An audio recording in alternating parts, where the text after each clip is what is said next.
Quite warm in the polygon today, although it is February.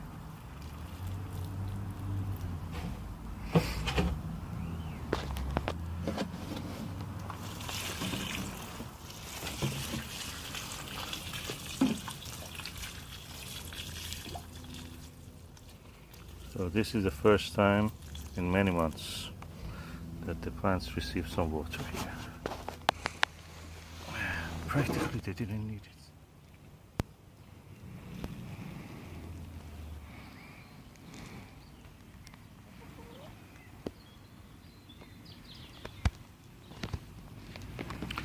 This is an unboxing video of a series of rootstocks for grafting on, and this is from the Blackmore nursery. I received it about a week ago. I didn't have the time yet to open it, so I'm just going now to do this. I will use this Opinel number 6 knife that is for grafting. I just have it now with me. I just open it with this.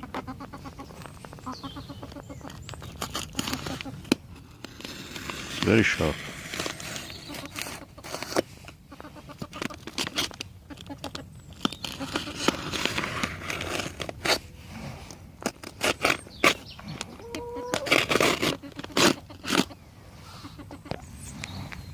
Okay, I've opened it now. There are 2 layers. One layer was the 3 layers actually. This packaging for the post, plus paper, multi-layer of paper for 6 or 7 layers. Then this is the plastic bag that covers the actual rootstocks, the trees. And this is the order that I have. MM106 rootstock, that's for apples.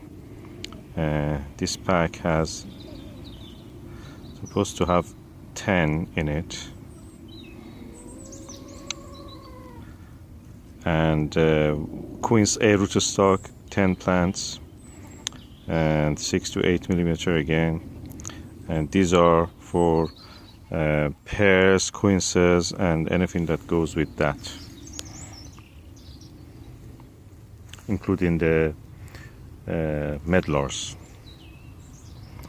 So what is the plan is that I want to plant this year the rootstocks in a pot, next year graft on them. This is the way the plants look. They're well packed. Inside of them I can touch and see that is yet moist, so I suppose they're healthy in that sense, not been dry. I remove them and I will video again. Okay, these are the trees. They look fine. They have enough roots. Fine roots, that's what we are after. Fine roots. And this is 10 of the rootstock Queen's A bedded. I don't know what the moment was the meaning of bedded here. Probably it means it was in a bed. 6, 8 in a, of course, planting bed. Semi-dwarfing, grows to 3 to 3.5 meters when mature. Anything that is grafted on this will grow to that height. And these are 10, so we can count them actually. 3, 5, 7, 10. 5, 6, 7, 8, 9, 10. Okay. This is the Queen's A, and these are the MM106 layers written here. Layers is again another unfamiliar term for me.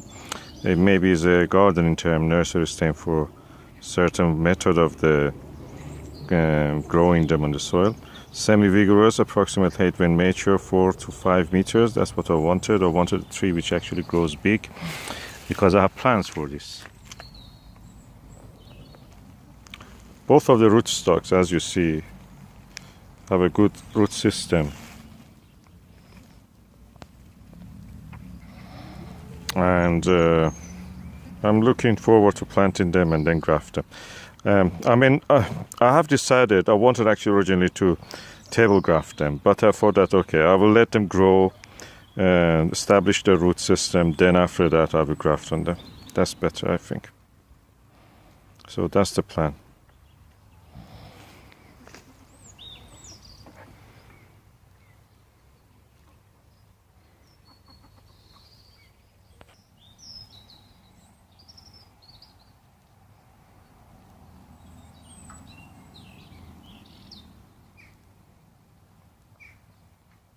Now I've brought the rootstocks MM109, and I've potted some soil, and I'm going to do this 10 rootstocks potted into these pots. A few of these apple rootstocks MM109 from Blackmore Nursery doesn't have very good root system. I plant them hoping that they may catch, but I just keep a record of that and keeping an eye on this. These other two also have such a problem, but anyway, we will see how they do. That one was the worst so far. So these are the apple rootstocks MM109, 10 of them, so hopefully they will be grafted next year.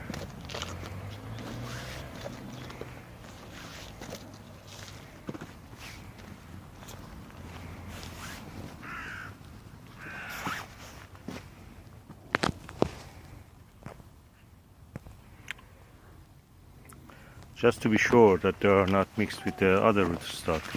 Of course they look different when they give leaves, but I keep a record of them by the video, and I keep them in a separate place.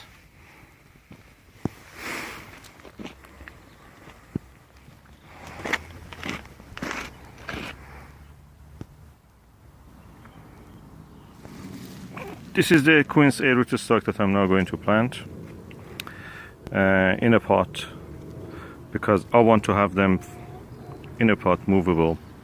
I will graft them again in the pot next year. This year I want just to let them to establish their root system, so they will have a good root ball. Next year I will do the grafting. I have some queens, I have some medlar, I have some pears that I want to propagate, and grafting is one way of doing it. We will see how it will do. Okay, these are the rootstocks, and these are some of the pots, and I will add the rootstock in this pot and add some soil, and keep them separate from anything else that I've already, other rootstocks that I've planted, so they will not be mixed up. Okay, this is the Queen's A rootstock, which I'll be using for grafting pears, quinces and medlars. I will leave them in the pot for 1 year so they can establish the root ball. Then I will graft on them. Then after that I will plant them. It means in the 3rd year they will be planted as fruit trees. So I'll keep a record of this, and I will keep it in a separate place from other rootstocks that I have. And hopefully, God willing, next year they will be grafted.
This is Maz, our broody chicken. She's now, I brought it out just to feed her a little bit with this bird seeds. She may get weak if you don't eat. But the others are bullying her now because she has been not around for a long time. I mean, several weeks. This is her sister, Sylvie, and this is the foster mom, Lottie. Nobody can mess with Lottie, mashallah.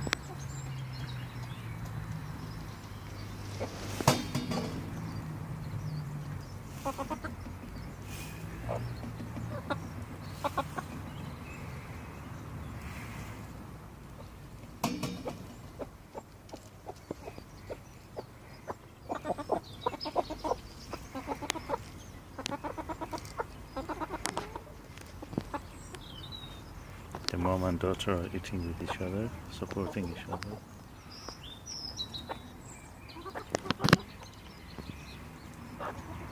And the sisters, Sylvia and Maz are sisters. Maz is no less than 1 year old. She was born I think in the March 21st or April, something around that time.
Nothing can stop Maz from eating.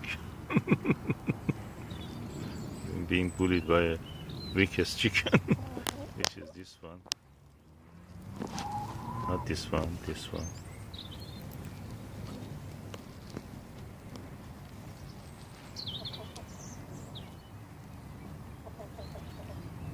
And this is Speckled, the sister of Maz. Maz now delivered a parcel. That is her parcel.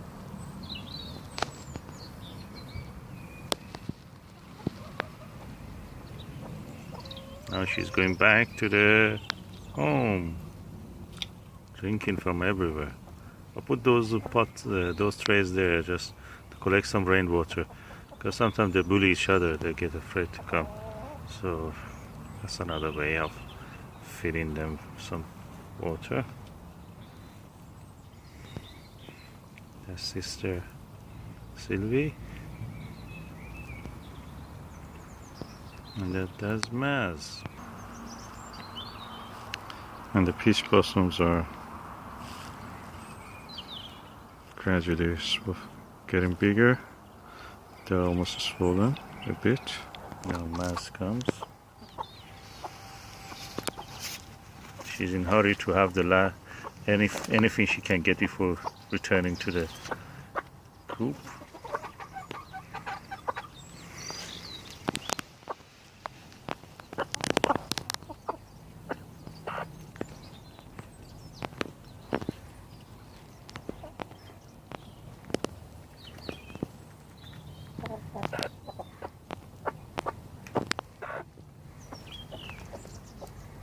She's so in a hurry.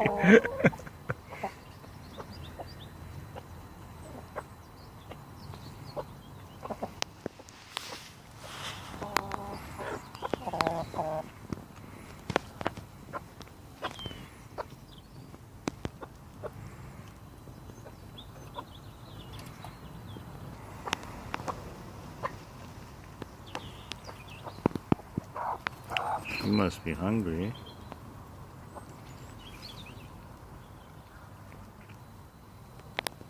And wiggling tail means she's happy at the moment.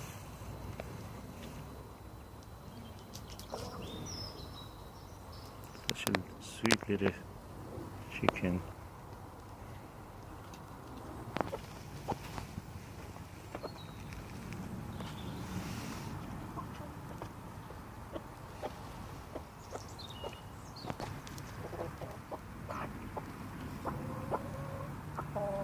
She moans and eats.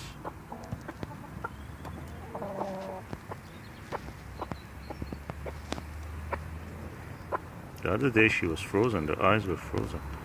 I had to use my own heat to keep the eyes open.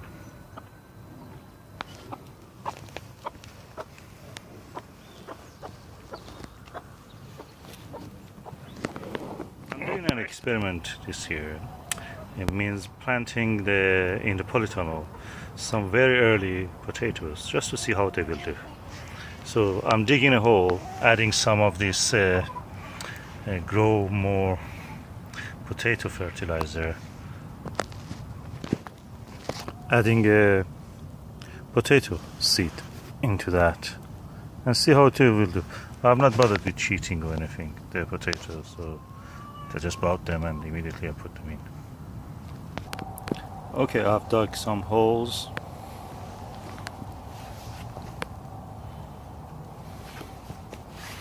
And I put some fertilizer at the bottom of each hole and planted some potato in the holes that are dug. Different varieties: International Kidney, Swift, Rocket, all the early potatoes that I could find in a quick search in a plant nursery. And now I'm going to cover them.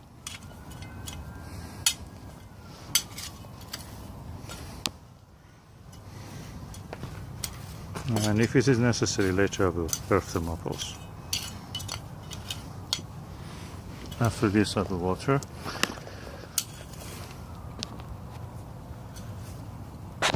In this experiment, if it goes right, it means that I will have at middle of the April or late April, early May, I will have some potato. That will be during the hungry gap. So that is a hungry gap crop of potato. And now I water where I planted the potatoes.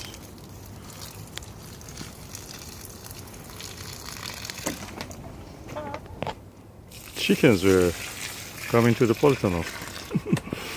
Can you believe it? So, some water.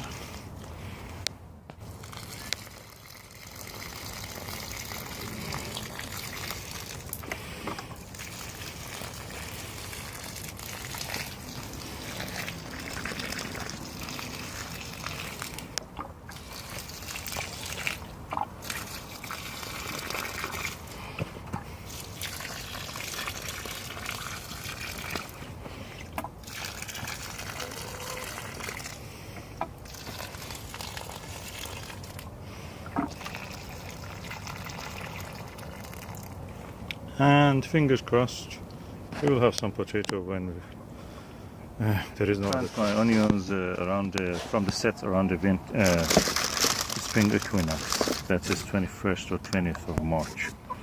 With experience, I found that will prevent them from going to seed, means bolting as they call. So this year I'm just trying to do an experiment again. Plant some of them early. Today is the 13th of February, to see what will happen. So that's the experiment I'm doing. I take 5 or 10 from each variety of the onion that I have, and we'll see. I've chosen the 10 of each variety of the onion that I have. I think they are Red Baron, Centurion, and White onion. So we will see how they will do. So I plant 10 of the white onion.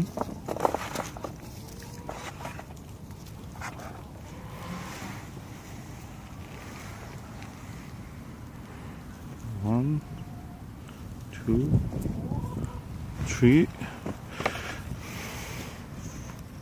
4, 5, 6, 7, 8, 9, and this is 10.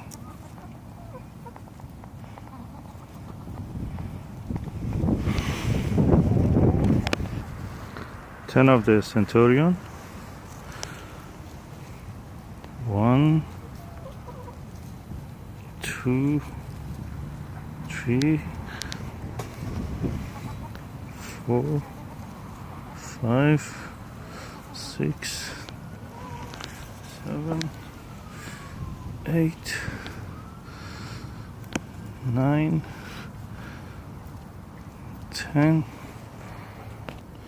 and 10 of the red baron onion. And remember, this is the February. This is well before the date I usually plant my onions. 2, 3, 4, 5, 6, 7, 8, 9, 10. So this is the experiment I'm doing this year. 13th of February I planted some onions to see if they bolt, if they grow, and if they bolt or not. Usually the ones that grow are around the spring equinox, and they don't bolt as much as the one that they grow either in the winter or in the autumn. So we will see how this experiment. This is the first bed of the garlic that I have, but I think that I want a little bit more garlic, and I have one bed which is already cropped and I'm finished with it, or partly finished. It was one of those Persian cress ones, which unfortunately this year was a bit damp, too damp, so some of it was which were outdoors. Of course, these are outdoors varieties. So I've removed some of it, I've left some of the other ones, and then I've replaced it with the holes that I'm going to put garlic in it. I dip them with a dipper, and I'm now putting some garlic in it. I leave some of this Persian cress here. This is just one of the beds. The other beds is not as bad as this. So I will cultivate some garlic here, and we will see how it will do. I have the Solent White garlic, which is a strong flavor, stores well. This is from the Isle of Wight, of course. And I have two garlics Germidor, which plants which we have to plant in February to May, and 2 bulbs here.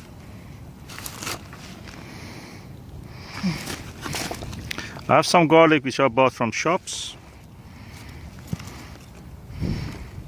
just normal garlic bought from shop.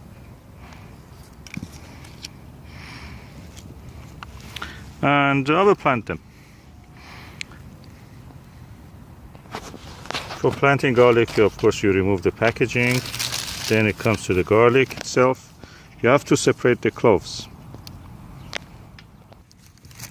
So we separate the cloves. The best time, of course, is from autumn to March is the best time. Each one of these is a clove. I'll put in a tray, but the way that you plant it this way down. So this must be downward. That is upward. That grows again from that and gives you a whole garlic, every one of these cloves.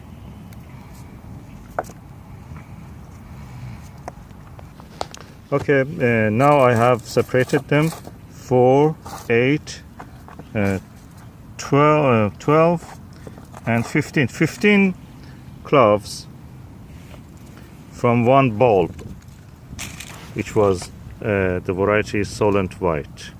So 15 cloves. You have to be careful not to damage the base. This is the base, what we call the base here. My finger pointing to it. If you damage this, the garlic will stop growing. So that's the place, actually the growing point of the garlic is there. So you have to be careful that is not damaged. You put it like that in the soil. I will show you when I finish with separating all the garlic. Or probably it's better to plant them now, this one, so that they will be in one row.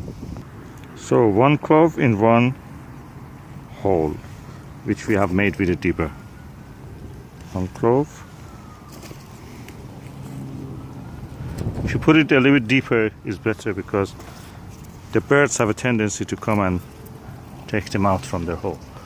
So always the bottom part, the base, the grow point must be at the point, the lower part.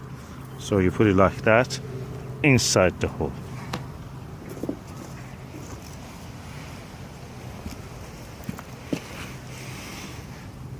Another one, and another one. So each one of these cloves will go to become a bulb on its own. Another one. So I've now covered all of the garlics, so the birds will not find them. They don't think that, they may think this is a yummy worm. So when you cover it, they don't have a chance to see it. So 2 rows is now done. The rest of the rows I will do it next. This is the garlic variety Germidor. This is from Wilkinson. So 2 bulbs gave me 4, 8, 12, 16, 20 large ones, and 24, 26 with the 6 small ones and a few very, very tiny ones. So I just put them together all just to use them later as a green garlic. I will not put them with the others in the same row. Separately I will put them, so I know that these are the small ones. I can eat them fresh as a fresh garlic. So I'm going to plant them. Now I'm going to open the garlics, the shop bought ones. Okay, as you can see, the biggest of the shop bought one garlic has 4, 8, 10, 11, and 2 very small ones. So you don't get as big as the ones that you get for a higher price from garlic farm or plant nurseries or Wilkinson or anywhere that they sell it as for growing garlics. But again, they're garlic, they will grow, and some of them actually you see that they already have started to grow. So that's it. One point to mention is that if you see any moldy garlic, any cloves, and like these ones, don't plant them, because they will introduce disease to the fungal disease to your soil. So don't do it. Something also to mention is that garlics are 2 types. There are several types, but in this category I want to just mention hard neck and soft neck ones. Hard neck means that the stem is hard, so you will have a stem which grows upward and that is hard. It keeps. Soft stem is that's just leaf, and it will not last, so you end up with a garlic which is just a bulb and a little bit something like a very pale weak straw attached to here, like what is leaf. This one is a hard neck, so as you see it's hard neck. As you see, the hard neck ones, the actual stem goes down to the center of the thing, so that was like that toward the center of the bulb. So the difference also is the keeping qualities are different. I just gently rake here and cover the garlics, gently cover the top of them, so they easily can come out if they want to push the stem out, the leaves. So that's done. Garlics planted. The same way that this one was done in autumn. This is February 13 and garlics. I received today my pack of seed this year for the CN seeds. It's a seed merchant which sells also for retail amount if you want just a small amount of seeds. And I got this year some seeds from them again, and I'm going to unbox it. I used this number 6 opinel knife to crack it open.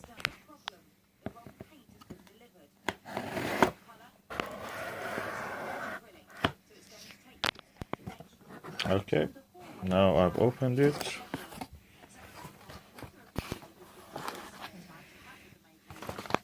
Of course, this is the list, and these are the seeds themselves. So let us see what we have here. I have a Persian cress again.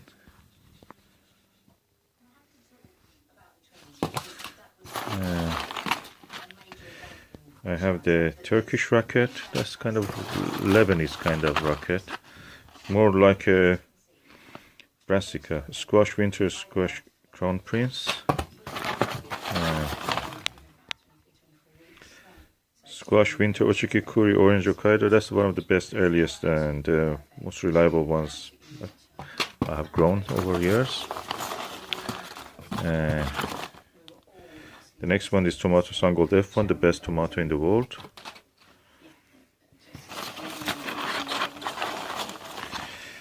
This is a French bean climbing, the variety Hunter. It's quite chunky pack. So, plenty of seeds.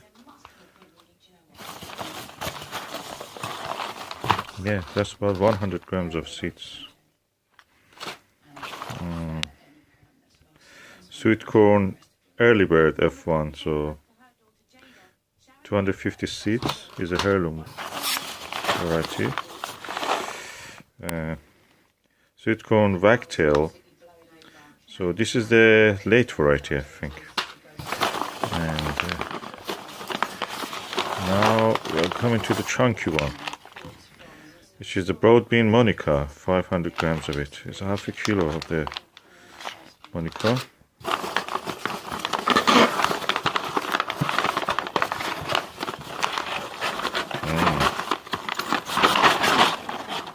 Last one is the biggest.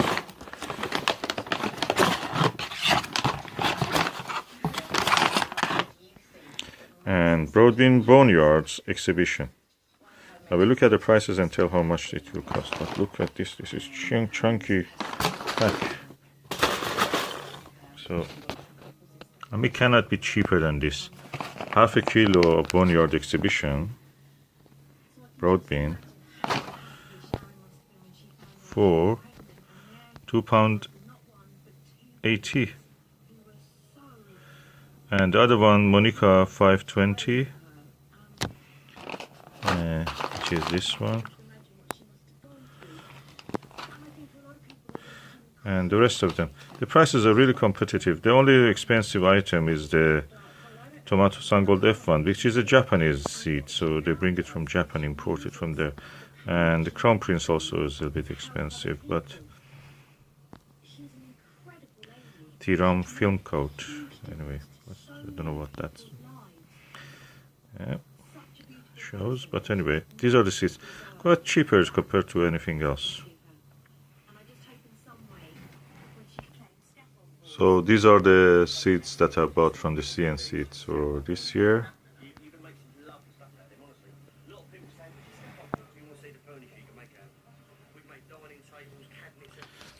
I always wanted to plant some artichoke, globe artichoke. I have Jerusalem artichoke, which is a different plant. The artichoke, which is globe artichoke, you eat the petals of the flower. And this one is called artichoke green globe. So it grows to 1 meter 75 centimeter, and width will be 120 centimeters. So 60 centimeter, 2 foot from each side. It needs the space. So I had a few also from seed which I grew last year. So I'm planting this one which I bought as a plant along those one there, and a tiny one there. and we will see how they will do.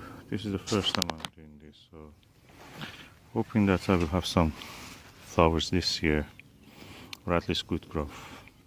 I've added some chicken manure when I was digging for planting, and I got it in the rest park in the Bedfordshire.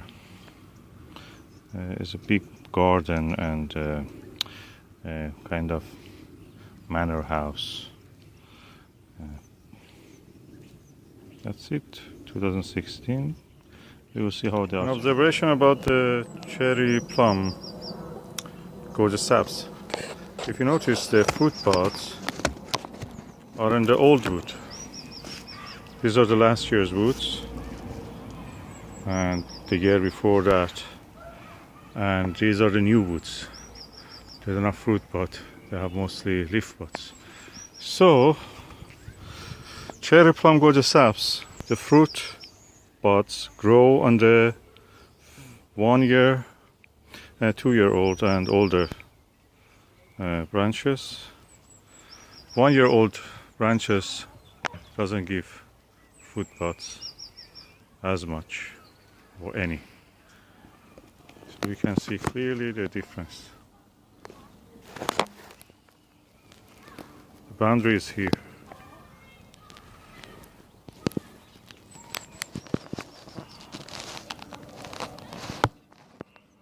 I started to plant some broad beans outdoors also, beside the ones that I have in the polytunnel. This is the variety Monica, which I bought from the CN seeds. I planted the Boneyard exhibition here in these rows, about 7 rows, and I'm going to put some holly leaves on them. Lots of leaves of holly I've cut, and I will put it just to detract the rats. That's Boneyard exhibition. I'm going to do it. It's quite dark at the moment. You see it's bright, but it's actually dark. So I have to be quick.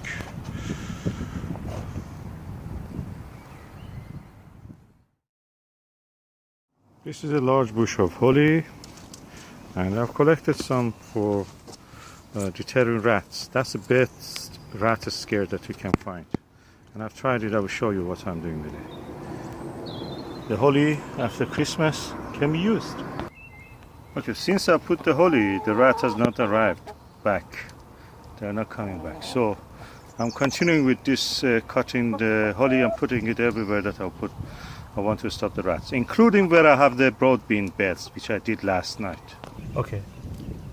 I noticed that the rats are coming from under the shed, not inside it. They use the under the shed to actually access the allotment. So I'm going now to put some hollies under there. Now I have filled all the cavities that I could find with the holly, and hopefully that will stop rats. And this is where I have planted some broad bean, all of it, from here to that end near the pots, and I covered it with a leaf mold and put some holly around, and then covered it again with this membrane. I will lift it probably 1 week, 2 weeks later, the membrane, the black cover, just to let the plants grow, the seedlings. But at the moment I'm covering it. So let me just see what's going on. Okay, as you see, the black cover, then the holly and the leaf mold, they are combining. So far I don't see anything being dug here, so I suppose that the rats have not arrived since last night. We will see how it will do. I'm adding some holly just to surround the area that the broad beans have been planted, the seeds of the broad bean, just to stop the rats coming in. And as you see, the bulbs that have put in the this leaf mold, they're growing, all of them, as far as you can see.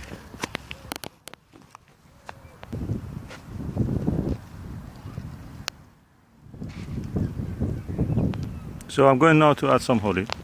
So I've added some holly, and now I put the cover back. And now I've covered it back, and we will see how they will do. Anywhere that I see a trace of rat, I will push some holly like this. And as you see, hopefully the rats will not be able to come, because the pointy edges of the holly will deter them. It will hit their nose, hands, and everything. They feel the same pain as we feel. So we will see how it is going.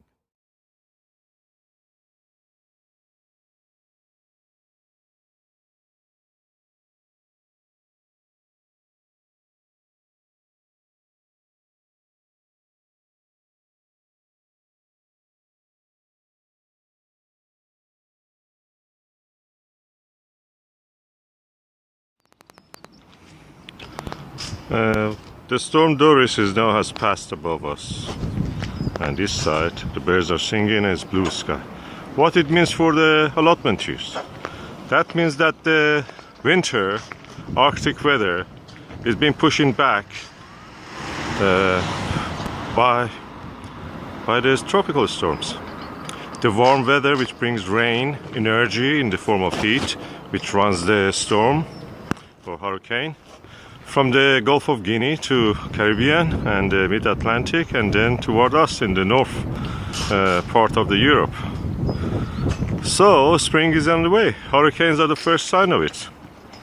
Tropical storms bringing warmth and rain and pushing back the Arctic weather. That's the meaning of the hurricanes in February and March. And in February, storm, and March, sunshine. And April, hopefully sunshine. Pushing back the weather. That's the damage due to the Hurricane Doris.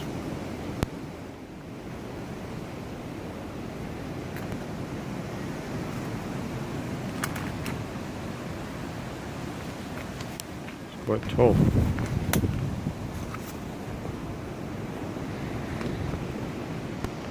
Hurricane Doris is raging outside, and in the polytunnel I noticed there is some change. Our pak choys are going to seed, so I have to harvest before they go to seed. And also the spinach, not the spinach, this is another variety of pak choy, by the way. So I'm going to harvest now, also the mizuna. So harvest time in the polytunnel on the day of the Hurricane Doris. So harvesting starts from the stem that is going to seed. So I harvested one leaf with the stem that is going to seed. I harvest this pak choy stem also from the middle. Oh, very tender, juicy. I can feel it under my hand. I'm now harvesting this one also. Also this pak choy, which is going to seed. I don't want that to happen, so by removing the growing head, I will delay that. This one also is going to seed, so I will stop that process also. I take a few leaves of the spinach. These are the spinach medina. They have been here since October last year. I have some beautiful leaves of the mustard.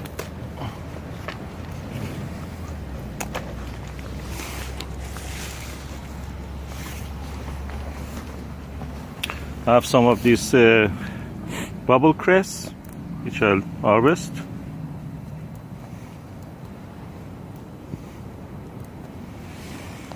I have more of this cress here. I'll harvest a few leaves.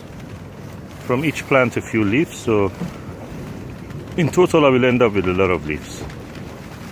This rocket is also growing as if going to seed, so I'm harvesting the top part of it. Some of this Persian cress, which is in the polytunnel.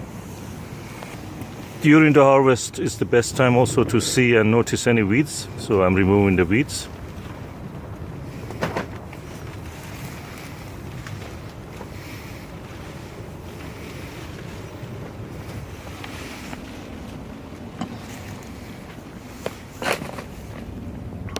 I see that pak choy also is going to seed, so I'm going now to to harvest the crown of it. So I'm going to harvest that. I have a Mizuna here. Shall harvest a few leaves. This bok choy is also going to seed, so I'm going to harvest some tips of the bok choy, just the tips.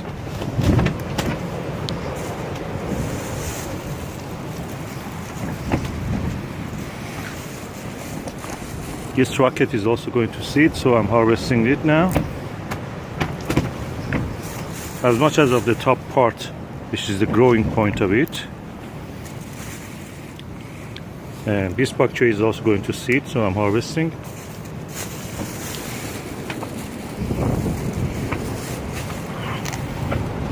This rocket also is going to seed. I'm harvesting this. Some cress, Persian cress. Some spinach. The variety is called Medina. In the meantime, also I see some weeds. I'll remove the weeds.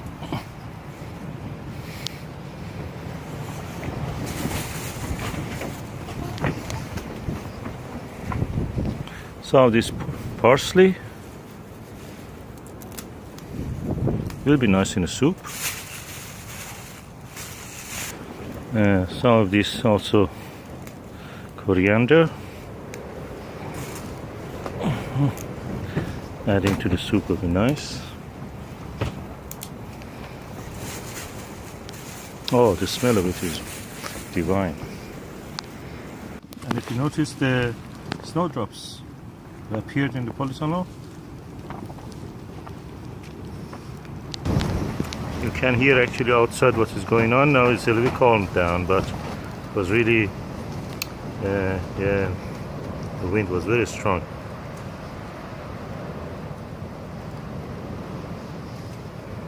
Just in the polytunnel, it's so cold. One day after the storm, Doris.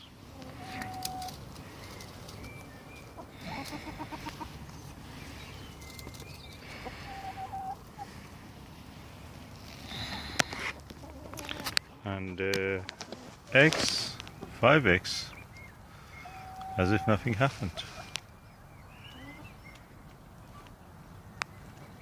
It's getting warmer, chickens feeling it. The daylight are longer and chickens again see it, and the hormones are shooting up, so they lay more eggs. Simple as that.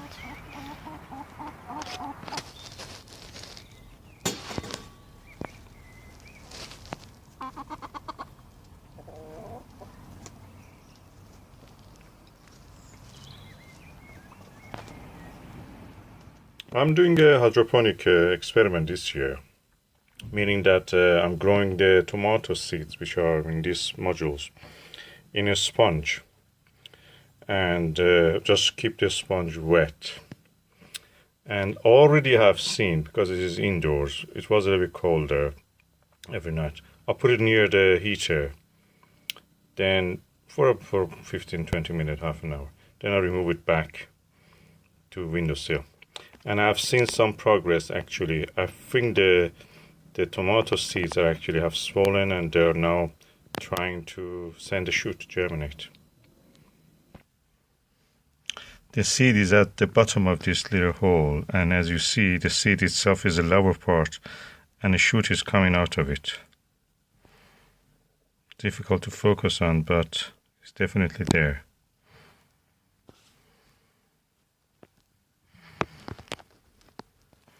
And I can say this one is in the row which belong to the Sungold F1 tomatoes. So I've just did a trial. I didn't do the main sowing of the tomato. I just wanted to see if I do it. I started around the late January, so 3 weeks ago. And now you see, no, it was not 3 weeks ago. It's just 1 week, sorry. That was another thing that I did, that with the broad beans and chilies. Yeah, this one is 1 week ago. Yeah, at the most I think I did it 1 week ago, and you can see that is already germinating. So it was around 15 or 16 or 17 of the February And the hydroponics experiment so far is going well because it is. Today is the day of the Hurricane Doris, and as you see, the hurricane brought warmth with itself. So the buds, fruit buds of the pears are opening. And this is a conference pear, which I was sold as Dinodocomis by the Asta. But anyway, it gives conference pears. It's a transgender, you can call it. But that anyway, it gives good fruit. That's what we want. It gives good fruit. So Hurricane Doris is trying to do whatever it can up to 8 o'clock. So I will stay a little bit longer just to get sure that everything is all right. And as you can see, the first leaves in the gorgeous apps cherry plum is coming out. Hallelujah. And the buds are swollen. And today is the 23rd of February. And we have such a beauty. Just to give you a sense of what's going on, this is the cherry variety Stella. As you see, the fruit buds are dormant. Nothing close to the near fusion. No swollen, so they're not ready yet. And cherry plum gorgeous sap is ready. Ready to push up the flower buds, fruit buds up, and have something to display. This is also cherry, Morello cherry, as you can see. This is the fruit buds of the cherry variety blue teeth. As you see, nothing close to what the cherry plum gorgeous sabs is doing. And this is the fruit buds of the peach variety Avalon Pride. Fruit buds in the apple variety Bountiful. As you see, nothing going on yet. Again, cherry, sweet cherry, the variety's name is Merton Glory. Nothing happening, just a fruit buds. Plum variety Marjorie Seedling, nothing happening. Shropshire Damson, as you see the fruit buds.